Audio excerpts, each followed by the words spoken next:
வேலைவாய்ப்பிற்கான 100% உத்தரவாதத்துடன் MBA படிக்க இன்றைய ஆட்சி பிசினஸ் ஸ்கூலில் சேருங்கள். தஞ்சாவூர் மாவட்டம் கும்பகோணத்தில் அமைந்துள்ள சுவாமி மலையில் சுவாமி தரிசனம் செய்த ஆந்திர துணை முதல்வர் பவன் கல்யாண் அங்கிருந்த ஹோட்டலில் காப்பி அருந்தினார்.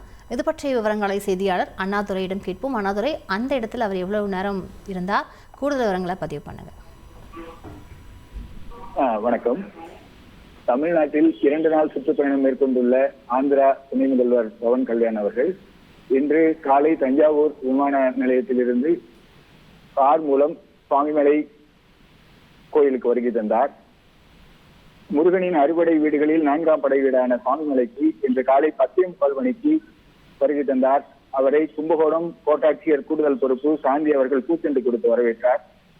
கோயிலுக்கு வருகை தந்த துணை முதல்வர் பவன் கல்யாண் அவர்கள் படியில் ஏறி சுவாமிமலை சுப்பிரமணியரை வழிபட்டார். பின்னர் கீழே வந்து மீனாட்சி சுந்தரேஸ்வரரை வழிபட்ட பின் உற்சவர் மண்டபத்தில் சுமார் 15 நிமிடம் அமர்ந்து தியானம் செய்து தரிசனம் செய்தார். அதன் பின்னர் ஆந்திர மாநிலத்தைச் சேர்ந்த ஒரு சில பக்தர்கள் அவரை பார்த்து வணக்கம் தெரிவித்தனர். அவர்களுடன் கைகுலுக்கி பேசிவிட்டு ஆலயத்திலிருந்து 11:30 மணி அளவில் வெளியில் வந்தார். வெளியில் வந்தவுடன் வாசலில் ஒரு தனியார் உணவகத்தை பார்த்ததும் உள்ளே சென்றார். அங்கு கும்பகோணம் டிகிரி காஃபி என கேட்டு தன்னுடன் வந்தவர்களுக்கும் வாங்கி கொடுத்து கடையில் அமர்ந்து காஃபி அருந்தினார். அதன் பின்னர் கும்பகோணத்திற்கு புறப்பட்டு சென்றார். கூடுதல் விவரங்களுக்கு நன்றி அண்ணாதுரை.